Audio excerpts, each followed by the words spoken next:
খুব সহজে ভেঙে পড়বেন না।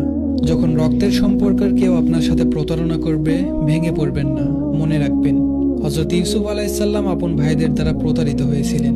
যখন পিতামাতা আপনার প্রতিপক্ষ হয়ে দাঁড়াবে, চিন্তা করবেন না, মনে রাখবেন হযরত ইব্রাহিম আলাইহিসসালাম নিজের পিতার দ্বারা আগুনে নিক্ষিপ্ত হয়েছিলেন।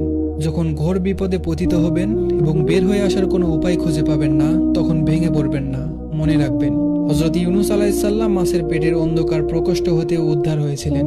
যখন অসুস্থ হয়ে পড়বেন, ব্যথায় কাতরাতে থাকবেন, মনোবল হারাবেন না, মনে রাখবেন হযরত আইয়ুব আলাইহিসসালাম আপনার চেয়ে 1000 গুণে বেশি অসুস্থ ছিলেন।